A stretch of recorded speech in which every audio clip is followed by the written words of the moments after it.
할렐루야. 오늘도 하나님의 은혜와 사랑이 오늘 이 시간에 이 자리에 있는 여러분에게 차고 흘러 넘치시기를 주님의 이름으로 축원합니다. 오늘은 숨겨진 영웅 시리즈 24번째 시간 수룹바벨에 대해서 말씀을 나누고 또 은혜를 나누고자 합니다. 수룹바벨의 다른 이름은 세스바살이라고 하는 이름을 가지고 있습니다. 수룹바벨이 왜 영웅인가 하는 부분을 미리 좀 말씀을 드리고 들어가고자 합니다. 학개와 스가랴서는 포로 귀환 이후에 쓰여진 예언서입니다. 이 두 사람이 특별히 주목한 사람이 있는데 그것이 그 두 사람이 누구냐면 오늘 등장하는 수룹바벨과 대제사장 여호수아입니다. 성전이 없는데 대제사장, 그러니까 조금 이상하지요. 포로 귀환 이후에 성전을 건축한 두 사람이 핵심 인물이 바로 수룹바벨과 대제사장 여호수아입니다. 근데 이 수룹바벨이 성전 건축하는 것이 그렇게 쉽지 않았습니다. 대단히 어려운 일이었습니다. 큰 산을 만난 것과 같았습니다. 너무너무 어려웠지요. 저는 이 수룹바벨을 연구하면서 저 자신이 큰 은혜를 받았습니다. 자격 없는 자에게 베풀어 주시는 하나님의 놀라운 사랑이 제게 그대로 느껴졌고, 그런 가운데서도 그 자리를 자격이 없고 한계를 느끼는 그런 상황 가운데서도 그 자리를 묵묵하게 지키면서 그 일을 감당해 내려고 발버둥 치는 그 모습을 보시면서 하나님께서는 하나님의 성전에 있는 두 감람나무다 이렇게 표현을 합니다. 감람나무다 그렇게 표현을 하고 그 옆에 이제 두 감람나무가 있는데 이 두 감람나무에게 주시는 하나님의 메시지와 상급이 있습니다. 오늘 우리가 보니까 다시 그에게 물어 이르되 12절에 보니까 금 기름을 흘리는 두 금관 옆에 이런 표현을 합니다. 그 감람나무의 두 가지가 나오지요. 그것이 바로 이제 수룹바벨과 대제사장 여호수아를 빗대어서 하는 말입니다. 그리고 그것은 하나님의 사명을 위해서 달려가고 있는 모든 하나님의 사역자들을 대변하고 있습니다. 그들을 위해서 하나님께서 준비한 게 뭐냐면 금 기름을 흘리는 두 관이에요. 면류관인 것이죠. 그 면류관을 하나님께서 그 자리에서 수고하는 그들에게 씌워주기 위해서 준비하신다는 겁니다. 고생할 때는 그게 보이지 않지요. 영광이 안 보이는 거예요. 너무 힘든 거예요. 큰 산 앞에 있습니다. 수룹바벨은. 그 큰 산이 뭐냐면 그가 비록 저 바벨론에서 고레스에 의해서 고레스 칙령에 의해서 성전을 건축하라 라고 보내심을 받았는데 막상 와보니 인력도 부족하고요. 성전을 건축할 제목도 부족한데 또 백성들은 가난하고 대부분 제사장들이 왔습니다. 제사장의 후손들이 왔는데 일할 수 있는 여력이 너무 없는 거예요. 완전히 도시는 황폐화되어 있고 더군다나 그 성전 건축을 방해하려고 하는 세력들에 의해서 계속적인 공격을 받습니다. 이런 상황 가운데서 얼마나 그가 분투하고 있는지, 그 분투가 어떤 결과적으로 드러나는 게 아니라 힘든 그런 상황을 직면해 있습니다. 대제사장 여호수아는 여호수아 나름대로 또 심각한 고민에 빠져 있고 사단으로부터 공격을 받습니다. 그럼에도 불구하고 그 자리를 지키면서 하나님의 성전을 세워나가는 그들의 모습을 보면서 대단하다, 정말 아름답다, 고귀하다 이런 생각이 드는 것이지요. 오늘 본문 말씀은 복선이 깔려 있습니다. 복선. 1차적으로는 수룹바벨 성전이 세워져 나가는 것을 이야기하고 있지만 그 내면에는 하나님의 성전된 우리가 하나님 앞에서 어떻게 세워져 나가는가, 어떻게 온전한 모습으로 세워져 나가는가 하는 모습을 함께 그 의미를 담고 있는 것이죠. 자, 이 수룹바벨에 대해서 우리 한번 살펴보기를 원하는데, 수룹바벨은 다윗 왕으로부터 시작해서 다윗 왕의 후손인데 다윗 왕으로부터 23대입니다. 23대가 세월이 지나는 동안에 많은 변천이 있었지요. 고니야라고 하는 왕, 여호야긴이라고도 하고 여고냐라고도 하고 고니야라고도 하는데, 이 사람이 바벨론에 끌려갑니다. 여호아스라고 하는 불리는 살룸이라고 하는 사람은 3개월 만에 애굽으로 끌려가고, 그의 손자인 이 여고냐는 바벨론으로 끌려갑니다. 바벨론에서 포로 생활을 하면서 거기에서 4대가 흘러간 사람이 바로 수룹바벨이에요. 수룹바벨은 왕족입니다. 왕족인데 거기서는 왕이 아닌 거예요. 제사장도 마찬가지요. 예루살렘에 있었으면 제사장인데 바벨론 포로 생활하는데 무슨 제사장이에요. 거기서 누가 제사장으로 인정을 해줍니까? 그러나 그들의 정체성은 에스겔서에서도 보다시피 그들의 정체성은 나는 제사장이다, 이런 생각을 가지고 살았습니다.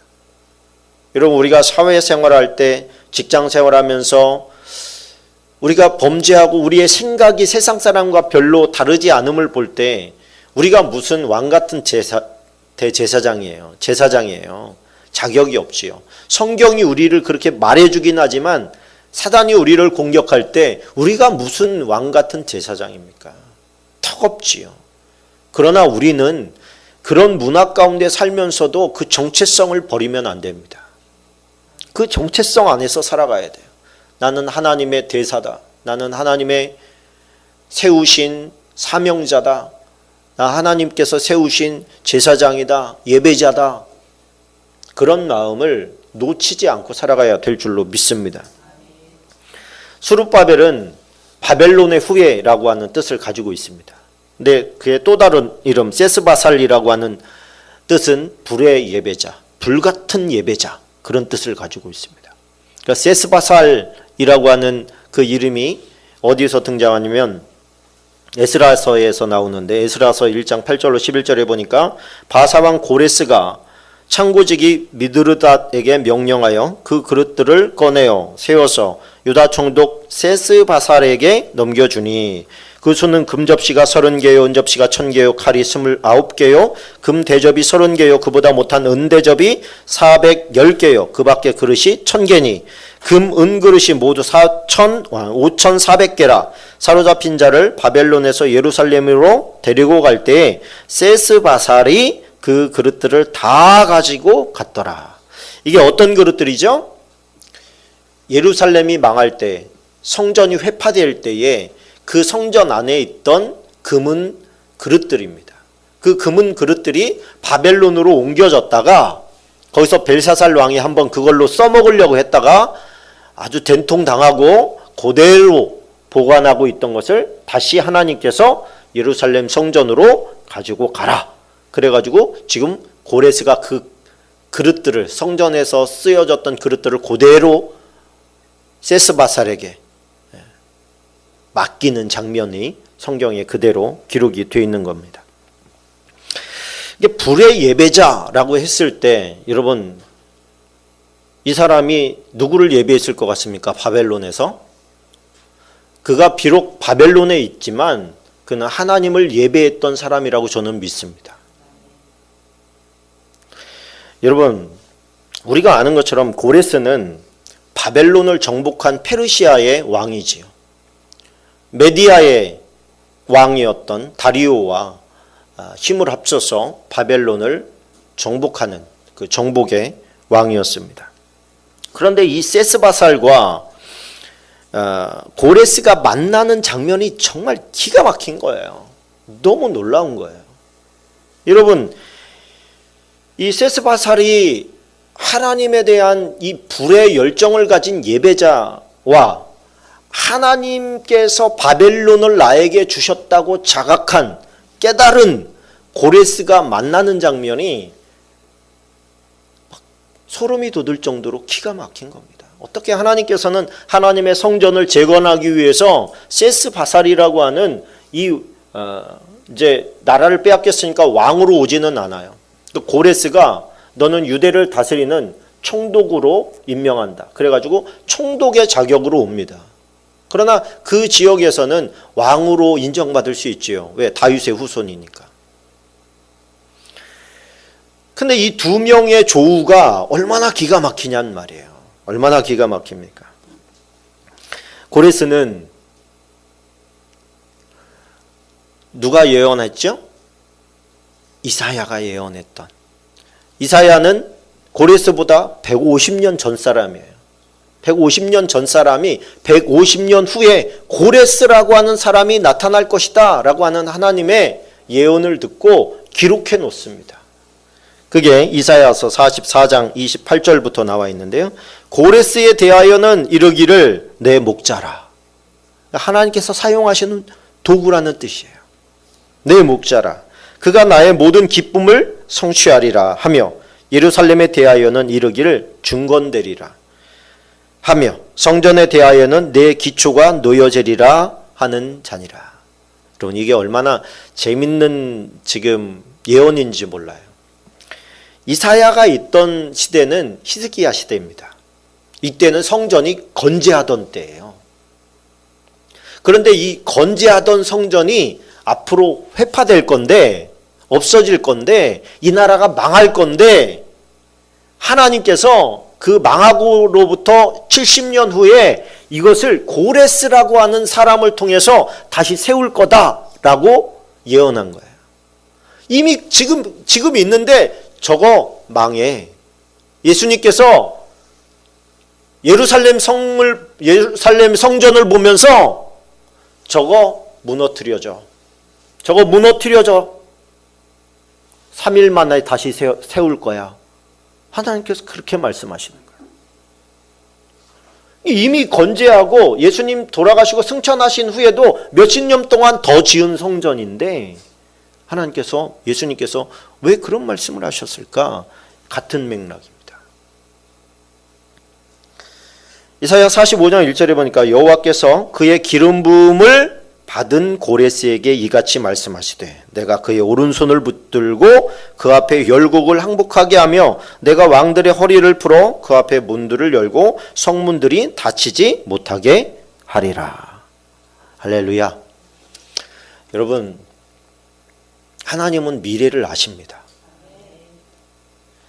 미래를 아는데 그 미래를 아는 것은 이 당시까지만 해도 선지자들이나 되어야 예언자나 되어야 알 수 있는 일이었어요. 근데 지금 우리는 미래를 다 알고 있습니다. 성경에 기록을 해놔서 모든 하나님을 믿는 자들이 다 이 성경을 보고 미래에 어떤 일들이 일어날 것인지에 대해서 확 열어버리신 거예요. 다 열어놓으신 거예요. 저와 여러분은 미래를 믿습니까? 예수님 다시 오실 것을 믿습니까? 다시 오실 때는 우리가 죽었다면 부활할 것을 믿습니까? 영원한 심판이 있을 것을 믿습니까? 그 심판 때에 상벌이 갈라질 것을 믿습니까? 우리는 다 아멘이잖아요. 알고 있어요. 알고 있는데 준비하지 못한다면 그 죄는 더욱 크지 않겠습니까? 미래를 안다는 것은 얼마나 중요한 일입니까? 만약에 도둑이 밤에 어느 경점에 올 줄 네가 알았다면 깨워서 준비하지 않겠냐? 하나님께서 우리에게 가르쳐 주셨어요. 준비하라고. 잠자지 말라고. 잠자지 말라고. 깨어 있으라고 우리 주님께서 말씀해 주셨어요. 여러분 스룹바벨과 다니엘 그리고 다니엘의 세 친구 있죠? 동시대 사람입니다. 동시대 사람이에요. 그러면 다니엘은 이때 나이가 좀 있을 때죠. 나이가 좀 있을 때고 다니엘의 마지막 사명을 감당할 때예요. 마지막 사명이 저는 이 고레스에게 하나님의 말씀을 증거한 것이라고 생각하고 또 하나는 스룹바벨을 준비시킨 거라고 생각합니다. 다니엘이 볼 때 하나님께서 70년 만에 회복시키신다고 포로에서 돌아오겠다고 하는 것을 다니엘이 3년 전에 알고 죽으라고 기도하잖아요. 하나님 이 예언의 말씀, 예레미야가 기록한 이 말씀이 성취되도록, 반드시 성취되도록 하나님 도와주십시오. 그러면서 간절히 기도했어요. 그러면 뭐 하겠습니까? 그 다음에는 돌아가서 어떻게 해야 될 것인지를 가르쳐야 될 거 아니에요. 다니엘은 못 돌아와요.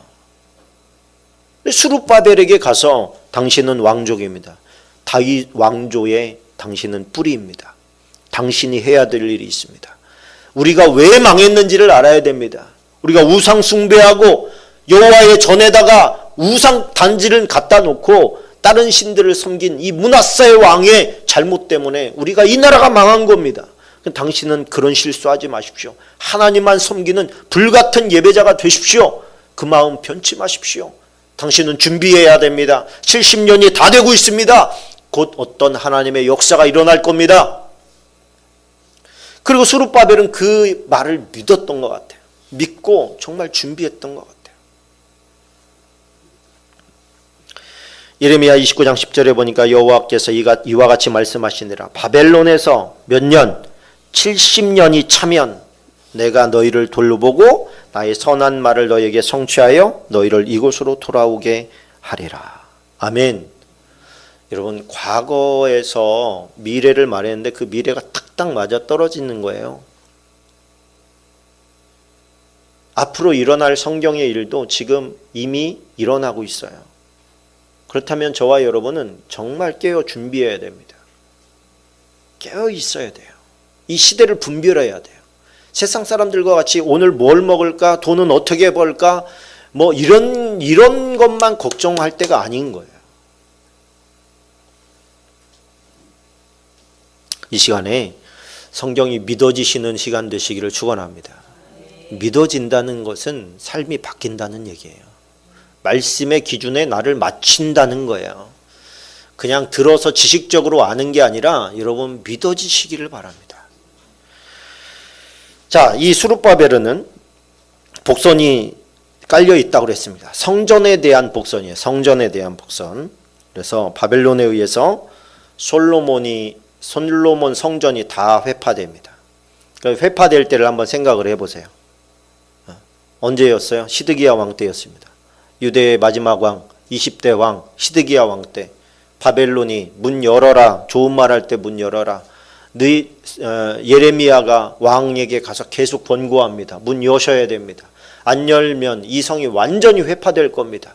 제발 여십시오. 항복하십시오. 우리가 이길 수 없는 거라는 거 알지 않습니까? 그럼에도 불구하고 애굽이 와서 우리를 도와줄 거다. 이미 기울어진 애굽을 계속 의지하고 있는 거예요. 결국 망하는데 얼마나 비참하게 망합니까? 시드기야는 자식들 다 죽는 모습을 지켜보고 자기 두 눈이 뽑히고 쇠사슬에 끌려가고 예루살렘 성은 다 방화가 일어나고 애벤 여자들은 배를 가려고 애를 꺼내서 메어쳐 죽이고 성이란 성은 불탈 수 있는 것 다 불질러 버리고 성벽은 무너뜨리고 성전 다 회파시키고 여러분 그러니 그 동네에는 더 이상 살 수가 없는 거예요. 왜? 전염병이 돌아서 사람들이 거기에 머물지를 않아요. 성벽이 무너졌기 때문에 들짐승들, 늑대들 뭐 이런 짐승들이 와서 다 시체 파먹습니다. 그 동네에 살 수가 없어요. 그러니까 다 떠났어요. 황폐화되었어요. 그런 성이 70년 동안 방치됐다가 이제는 돌아옵니다. 돌아오는데 돌아와서 여러분 생각을 해보세요. 그 황폐되었던 성이 70년 70년이라는 것은 1차 포로 때부터 계산을 한 거예요. 근데 이 사람들은 지금 3차 포로 때 갔던 사람들이 돌아온 사람들은 그 한 45년 정도 기간 정도 정확하게 제가 기억이 안 납니다. 45년 정도 있다가 돌아온 거예요. 그러니까 옛날에 성전의 영광을 알아요. 거기 와봤는데 다 난장판이에요. 다 난장판. 누가 복구를 못했어. 성벽도 세워야 되죠. 성전도 세워야 되죠. 사람들 먹고 살려면 땅도 개간해야 되죠. 할 일이 태산인 거예요. 근데 먹을 게 별로 없는데 성전 짓는 거에만 몰입해라 이렇게 얘기할 수도 없는 상황이죠. 고레스 칙령을 한번 우리가 살펴보기를 원합니다.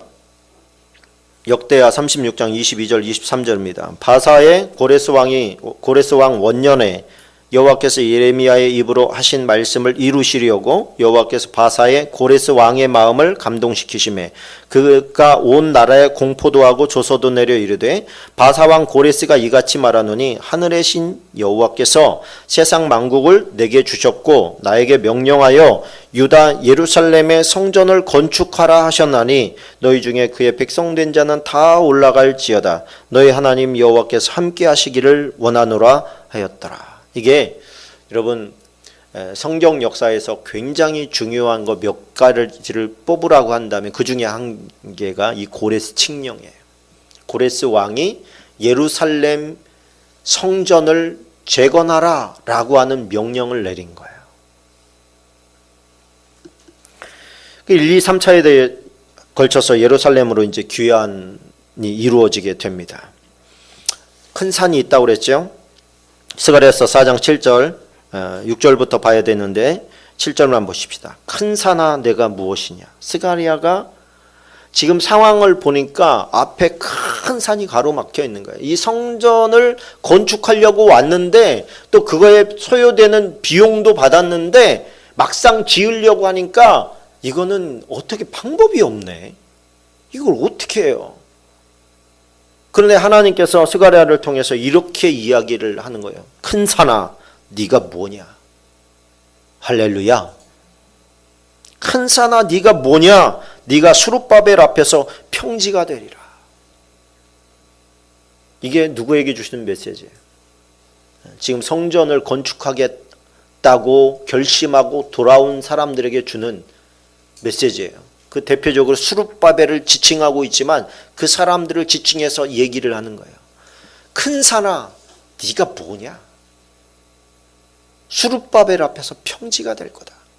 이게 뭐냐면 예수님께서 말씀하신 우리가 기도할 때 산이 들려서 바닷 가운데 빠지라 하여도 그렇게 된다고 하는 예언이 이런 뜻입니다. 큰 산아 네가 뭐냐. 수룹바벨 앞에서 평지가 될 거다. 그래 다시 말하면 뭐예요? 너희가 생각하는 이 큰 산, 할 수 없을 거라고, 이 산을 넘을 수 없을 거라고 생각하는 이 모든 것들은 다 아무것도 아닐 때가 온다. 그러니 이 환경에 굴복하지 말고 밀고 나가라 그거예요. 밀고 나가라. 절망하지 말고 포기하지 마라. 수룹바벨의 손이 이 성전의 기초를 놓았은지 그의 손이 또한 그 일을 마치리라. 엄청난 예언 아닙니까? 너 시작했잖아. 마치게 될 거야. 걱정하지 마. 네가 생각하고 있는 이 산적한 산들 다 없어져. 다 해결돼. 걱정하지 말고 포기하지 말고 가라. 그런데 이것은 네 힘으로 되는 게 아니야. 네 힘으로 되는 게 아니야. 오직 뭘로 돼요? 어떻게 된답니까? 뭘로 된답니까? 오직 나의 영으로 되느니라. 성령께서 하신다는 거예요. 성령께서 일을 이루어 가셔요. 그런데 이 성령께서 하시는 일에 중요한 게 뭡니까? 은총이 있을지어다예요. 이런 모든 것은 은혜로 되어가는 겁니다. 은혜로. 하나님의 은혜가 성전을 세우는 거예요. 하나님의 은혜가 하나님의 은총이 임하도록 돕는 은혜도 너희는 뭐라고 말하래요? 은총이 있을지어다라고 얘기하래. 그게 무슨 얘기예요? 기도하라는 거예요. 기도. 하나님의 은혜를 내려주세요. 은총을 부어주세요. 이 수룹바벨 성전이 세워지도록. 그래서 하나님의 영이 그 기도를 이루도록 너희는 그렇게 기도하라. 여러분, 이게 학개서 2장 2절로 4절에 보면 이런 말이 나옵니다. 너는 스알디엘의 아들 유다 총독 스룹바벨과 여호사닥의 아들 대제사장 여호수아와 남은 백성에게 말하여 이르라. 너희 가운데 남아있는 자 중에서 이 성전의 이전 영광을 본 자가 누구냐? 이제 이것이 너희에게 어떻게 보이느냐? 이것이 너희 눈에 보잘것없지 아니하냐? 그러나 여호와가 이르노라. 스룹바벨아 스스로 굳세게 할지어다. 여호사닥의 아들 대제사장 여호수아야 스스로 굳세게 할지어다. 여호와의 말이니라. 이 땅 모든 백성아 스스로 굳세게 하여 일할지어다. 내가 너희에게 함께하노라. 만군의 여호와의 말이니라. 우리에게 세임 주시는 여호와께 감사를 드립니다. 여러분, 하나님께서 세임을 주시려고 하는데 우리가 미리 절망해버리면 방법이 없어요. 그래서 하나님께서 우리에게 세임 주실 때 미리 하시는 말씀이 뭐냐면 담대하라는 거예요. 담대하라. 두려워하지 마라. 두려워하지 마라. 우리가 하나님의 거룩한 일을 감당하려고 할 때 사탄은 우리에게 시비를 겁니다. 니까짓 게 무슨 하나님의 일. 그런데 하나님은 우리를 새롭게 하는 것을 보게 됩니다. 스가랴 3장 1절에 보면 이런 말이 나옵니다. 같이 읽어보겠습니다. 대제사장 여호수아는 여호와의 천사 앞에 섰고 사탄은 그의 오른쪽에 서서 그를 대적하는 것을 여호와께서 내게 보이시니라. 여호와께서 사탄에게 이르시되 사탄아 여호와께서 너를 책망하노라. 예루살렘을 택한 여호와께서 너를 책망하노라. 이는 불에서 꺼낸 그슬린 나무가 아니냐 하실 때에 여호수아가 더러운 옷을 입고 천사 앞에 서 있는지라. 여호와께서 자기 앞에 선 자들에게 명령하사 그 더러운 옷을 벗기라 하시고 또 여호수아에게 이르시되 내가 내 죄악을 제거하여 버렸으니 내게 아름다운 옷을 입히리라 하시기로 내가 말하되 정결한 관을 그의 머리에 씌우소서 하매 곧 정결한 관을 그 머리에 씌우며 옷을 입히고 여호와의 천사는 그 곁에 섰더라. 아멘. 여러분, 이게 저와 여러분의 모습입니다. 대제사장 여호수아가 성전에서 하나님의 일을 감당하려고 하는데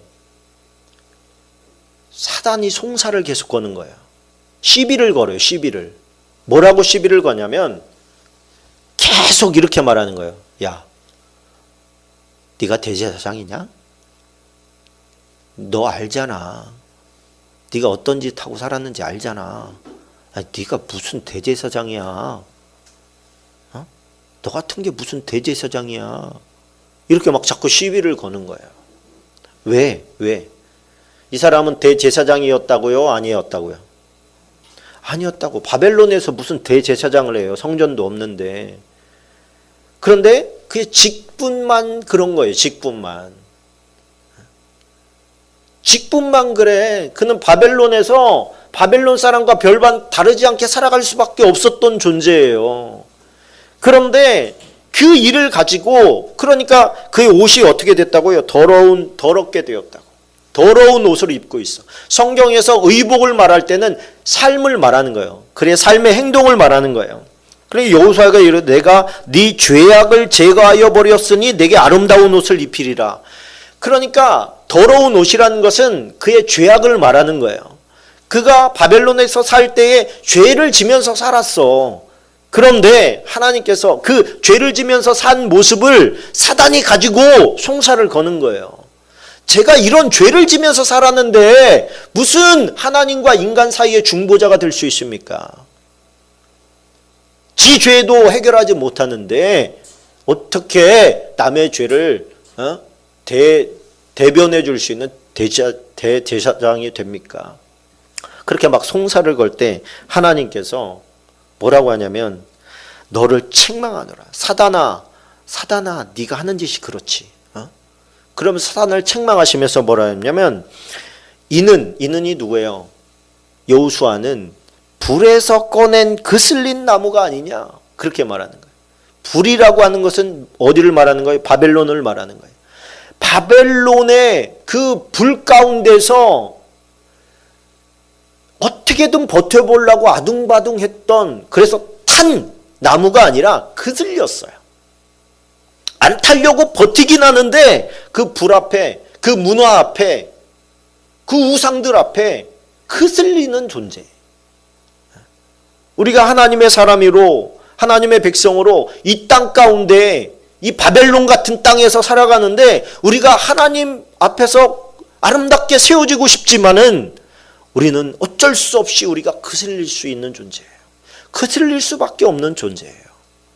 그 하나님께서 우리를 불쌍히 여기시고 은혜를 베풀어 주셔서 우리의 더러워진 행실을 벗기시고 씻어내시고 우리를 새 옷을 입혀 주셔야만 우리의 직임을 감당할 수 있는 연약한 존재예요. 하나님의 은혜가 놀랍지 않습니까? 우리를 책망하는 게 아니라 우리를 비난하고 있는 사단을 책망하시는 거예요.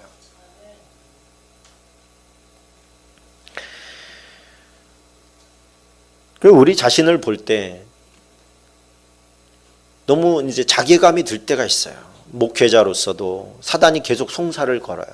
뭔가 실수하고 과거의 잘못들을 들춰내면서 네가 무슨 목사냐. 여러분은 그런 거 없습니까? 네가 무슨 집사냐. 네가 무슨 회장이냐. 그러면서 사단이 송사를 걸어요.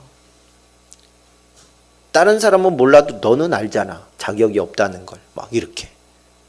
그러나 하나님의 은혜가 있는 줄로 믿습니다. 하나님의 은혜가 우리를 돕습니다. 이 스룹바벨 성전이 세워지는 것과 우리의 마음 성전이, 우리의 육신의 성전이 세워지는 모습이 너무나도 흡사합니다. 그래서 복선이라고 하는 거예요. 여러분, 솔로몬이 성전을 세우고 난 다음에 여호와께서는 그 성전에 계셨습니까? 계셨어요? 안 계셨어요? 계시지 않았어요. 하나님께서는 사람이 세운 성전에 계시지 않는다 그랬어요. 그래서 솔로몬이 한 말이 뭡니까? 그러면 여호와의 눈동자가 성전을 향해 있게 해주십시오. 그런 기도를 해요. 하나님께서는 사람이 만든 성전에 계시는 게 아니라 하나님이 만든 성전에 계셔요. 하나님이 만든 성전이 바로 저와 여러분입니다. 여러분, 하나님은 영이셔요. 영이시기 때문에 육체가 없어요. 그런데 사람을 누구의 형상대로 만들어요? 하나님의 형상대로 만들어요. 왜? 우리 안에 거하시려고. 우리 안에 하나님의 형상으로 지음받은 우리 안에 하나님이 들어오시려고 하나님의 형상으로 만드신 거예요. 우리가 그래서 성전이에요. 성전. 근데 이 성전을 몰라요? 고린도 교회 성도들이 몰랐던 게 뭡니까? 우리 자신에 대한 정체성을 모르고 있었던 거예요. 고린도전서 3장 16절 17절 같이 한번 읽어봅시다. 시작. 너희는 너희가 하나님의 성전인 것과 하나님의 성령이 너희 안에 계시는 것을 알지 못하느냐? 누구든지 하나님의 성전을 더럽히면 하나님이 그 사람을 멸하시리라. 하나님의 성전은 거룩하니 너희도 그러하니라. 여러분, 성전을 더럽히면 하나님께서 멸해버리신대요. 므낫세가 솔로몬 성전에 우상 딴지들을 갖다 놓고 그 안에서 우상에게 절하는 이런 악을 행할 때 하나님께서는 성전을 그냥 없애버리셨어요. 그 아무런 의미가 없는 거죠. 그런데 여러분, 우리가 하나님의 성전이고 성령께서 우리 안에 계신데 우리도 더럽히면 하나님께서 멸하신대. 그런데 여러분 생각을 해보십시오. 성전은 그냥 그 건물로 있는 성전은 그냥 내비로 둬도 더러워집니다. 먼지가 와서 묻게 돼 있는 거예요. 쓰레기가 날라오게 돼 있는 거예요. 그걸 청소하는 게 제사장들과 이 레위인들이 하는 일이에요. 매일 청소해요. 매일 청소해도 매일 더러워져요. 그런데 일부러 거기를 막 더럽혀. 우상들을 갖다 놓고 절해요. 그래서 여러분들, 우리의 마음이 하나님의 성전인데 우리는요, 이 세상에 그냥 가만히 있어도 더러워져요. 지저분한 것들이 막 눈을 통해서 들어오고요, 귀를 통해서 들어와요. 우리는 그거 청소해내면 돼요. 그런데 일부러 죄를 범하는 것은 어떤 죄입니까? 우상단지를 막 들여오는 거예요. 그래서 고의적으로 짓는 죄가 그렇게 무서운 겁니다. 죄인지를 알면서 짓는 죄가 그렇게 무서운 거예요. 우리는 어쩔 수 없었어요 라고 하는 피해 도망가는 그런 거 그만해야 됩니다. 은혜를 베풀어 주소서. 내가 죄악을 죄악인 줄을 알게 하여 주소서. 그래서 여러분, 우리가 성전이 지어지는 것 너무 중요하지만 유지해야 되는 게 또한 쉬운 문제가 아닙니다. 그런데 하나님께서 하시면 은혜 안에서 되는 줄로 믿습니다. 우리가 구해야 될 게 뭡니까? 은총이 있을지어다. 우리는 서로가 서로를 위해서 기도해 줘야 됩니다. 앞장서서 수고하고 있는 수룹바벨에게 기도해 주라는 거예요. 저에게 은총을 부어주소서. 저에게 은총을 부어주소서. 수도 없는 사단의 공격이 리더만 깨치면 다 무너지는 거예요.